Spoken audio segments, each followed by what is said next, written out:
So I grew up in New Jersey, and I lived there for 17 years, and then I moved to Pennsylvania for a few years. And I got to hanging out with these people, and they started going, "We're taking a road trip to Colorado. Come with us." And I went, "Okay." And that was in 1994. And I took a road trip, and I had $10 in my pocket, and I never left. So in New Jersey and Pennsylvania, before I moved to Colorado, I tried college.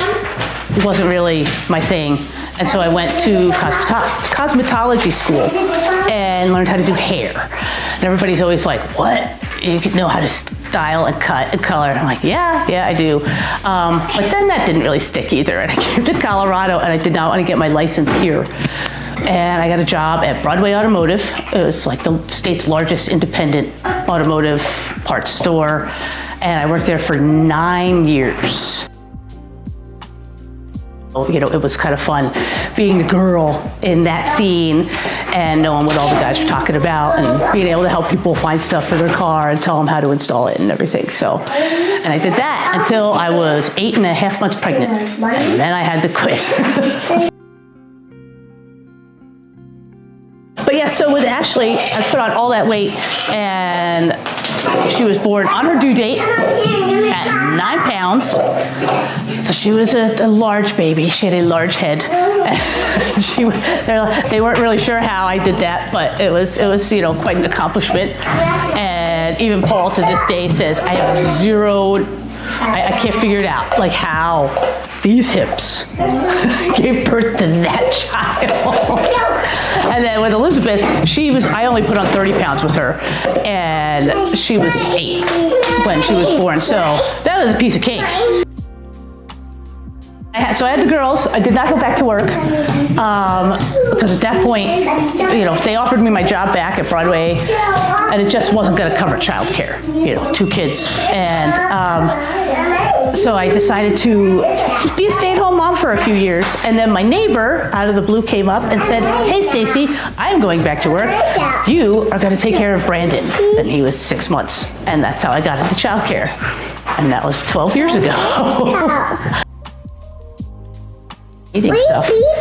The babies are downstairs. Why don't you go check and see what Bennett's doing? Do you forget Bennett's downstairs playing? He's probably really happy to have all the toys to himself. The babies are downstairs. Go find them. Cool. Yeah, they're downstairs. Go find the baby.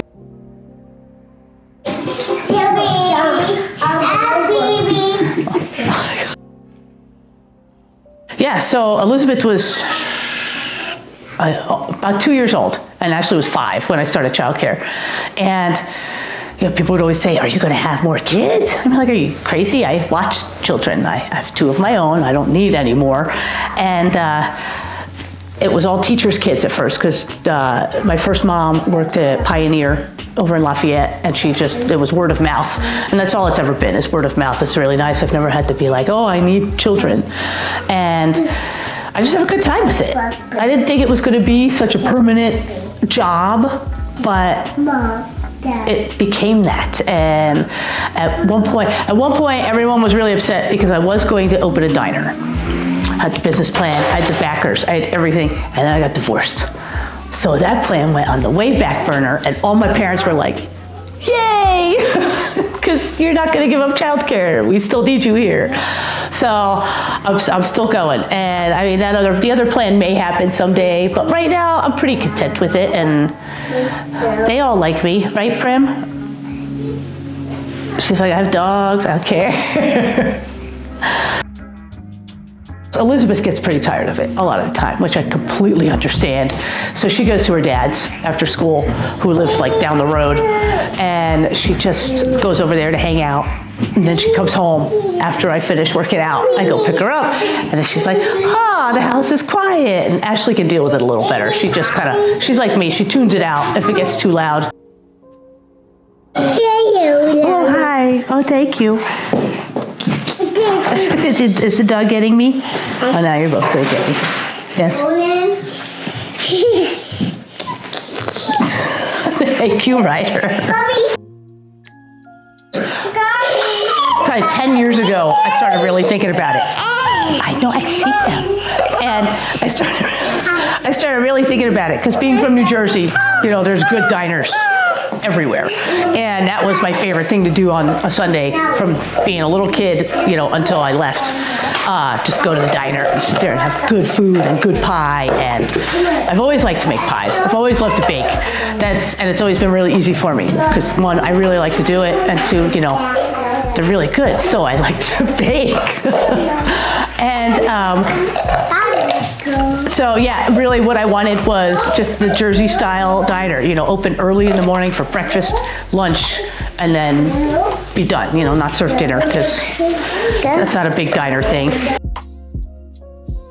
And I was going to do either Erie or Lafayette, because there's just nothing around here. I mean, you have Gunther Tootie's. That's not really good diner food. It's kind of greasy and crappy. And then now there's other places. Now you have Snooze, and there's a few other ones. But as far as what the plan I have in my head, it's just authentic Jersey style, old school, the booths and the seats at the spinny stools at the counter, and all good baked goods, fresh from the morning. And that's, it's still there. And that's why I keep going, when Thanksgiving and Christmas come, I still do all the bake stuff, because it makes me feel happy. I'm like, yay, I love to bake. And yes, and like Ashley, when it's her birthday, she doesn't eat cake. I make her a pie. That's her sweet thing for, whoa, careful. Yeah, that's her sweet thing for her birthday. Well, as far as any kind of working out, I never did it. When my dad passed, gosh, it's like 11 years ago, I started running, because I needed some sort of outlet just to get rid of all my stress and everything that was going on. And so I started running, and I did that for several years. I did half marathons and 10Ks and that kind of stuff, and I got really burned out because it was boring. So I stopped. And then, I was working, and my girls were still little, so that takes a lot more. Now they're older, they can kind of do their own thing. I don't have to worry so much about them. But when they were little, I didn't have time. And then I didn't want to join the rec center or one of the other big box things, because I was like, I don't want to work out by myself, and there's just no motivation. Like, no one wanted to go with me, and it just wasn't going to work. One day I went, hey, I want to do something else. Like, I know I'm strong, and I run around all day, and I need something. And the girls are old enough to stay home by themselves. I don't have to worry about them anymore. So I need to find something. And then, I had an ad keep popping up, and finally I went, I'm going to look into this, because I've never really heard anything about CrossFit. So I started looking up all the movements and what goes on. I went, this sounds really fun, and I think I can do this. And that was it. I was hooked. I did one class, my first class, I was done. That was it. And that was, 3 years ago. So, and I don't see myself stopping anytime soon, because it's a good time. I definitely feel so much better, of course, when I'm working out. And sometimes it makes it harder to do my job, because, when we're doing lots of squats and that kind of thing, then my legs and sometimes my arms, I'm going, oh my God, I gotta pick you guys up. And when I carry, especially when I do 2x2, go running up and down the stairs. I know. Then I get tired, but it's fun. It's a good time. And along with working hard and pulling my own weight and doing everything myself, then taking really good care of myself is excellent for my girls to see. You have 2 teenage girls, and, there's body image everywhere, and you have to look like this, and you have to do this. And, I've always been thin, but I was never really muscular. And so, for them to see, hey, mom really can do it all. And that's good enough for us. We don't need to worry about, finding a boyfriend. We don't need someone to take care of us and that kind of thing. So it's pretty nice. Here, I'm a really good role model too for all the kids I take care of, because they see the food I eat, and they always want my food. They don't want their food. And I say, Yeah, it's got color and protein, and it's not like white bread with peanut butter and jelly. Now, there's nothing wrong with peanut butter and jelly, but when it's every day, it gets a little, and kids get bored. They need variety. You're a good eater, though. I just want to, just help myself get stronger, and that's really fun. It's fun to see as each week goes on, hey, look at this. I added more weight, and I added more weight. And I mean, the two things that I really want to, the double unders still are driving me insane. And I just can't. And right now it's really hard to practice them outside. So hopefully once the weather warms up a little bit, I'll get back into that and get it. Just that, and then handstands. I'm getting pretty good at the freestanding, and I think in the next few months or so I'll get some walking going, and that's pretty exciting. But no, I love going. I go 5 times a week, and that's that's perfect. Of course, I wouldn't want to do any more. 2 rest days are really good. And I'm always happy when I go work out. I'm not like, oh, I gotta work out tonight. It's no, I want to go and see what I can do, and there's certain things that I, especially when stuff comes up that I really like doing. I'm oh, I can't wait. I can't miss that day because I have to be there. So as far as my dad goes, before he became amazingly fit, 1990, we'll say 1990, he was an alcoholic and pack-a-day smoker. So he was, it was a pint of whiskey, 12 to 24 beers a day, and at least a pack of cigarettes. And he worked hard. He had his own construction business, and that's where I learned all kinds of stuff from him. I worked with him when I was a teenager doing construction and stuff, and that was a blast. And then around 1990, he went, wait a minute. What am I doing? I've done this, I've been poisoning myself for the last 25 years. Something has to change. And so he started lifting weights, and he became a bodybuilder, and he competed all around in lots of different amateur, you could say, competitions, and he always placed. He never got first. He was always kind of pissed off about that. But just the change that he made, he just stopped doing everything one day and went, I'm done because I'm going to die if I don't. And so then for the next, 20 years, he lifted weights, and he became this amazingly strong guy. And that's, I think, where, when we start lifting weights and stuff, that's where I definitely think of him a lot. And I'm like, this is so cool because my dad was doing this, and it's really fun. And people are always like, he would be so proud of you. Let's make sure we pick them all up, okay, girls? He'd be so proud of you, and what you're doing is amazing, and that always makes me feel really good. And he lifted weights and worked out until a week or so before he passed, because it was what made him happy at that point. And he couldn't do as much, of course, because he had cancer, but he was still getting it done, and he was still doing it. So it was really fun, and to see him come out of where he was. I know you're back, aren't you? See him come out of where he was and what he was doing to himself, and then, going to this whole new, part of life, and this whole fitness journey of lifting and being a bodybuilder and eating well, and, just, you talk to him like, oh yeah, I had 5 chicken breasts for lunch, and, broccoli, and I was like, this is amazing, because this is not the same person that I do, all this time. And so it's pretty cool. The fact that he changed, I always say, anybody can do it. It's all organic, of course. I mean, they can eat whatever they want out of it. And this past year was hysterical because we had so much hail, and I had all my stuff to protect it. And several times, the lightning is overhead and the hail is falling, and my neighbors are yelling at me, get in the house. I'm like, no, the garden's not covered. I don't care if I get hit by some hail, I'm not losing the garden. And so many people in Erie this year had issues with losing the gardens. And there was no way I was gonna let that happen.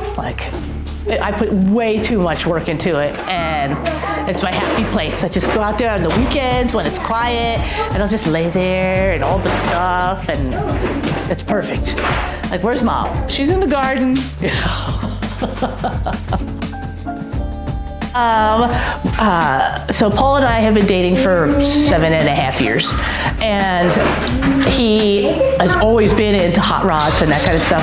And when he gets, a car, if it's not running right, he tears the whole thing down and rebuilds it. And if it is running right, he tears the whole thing down and rebuilds it. That's just what he does.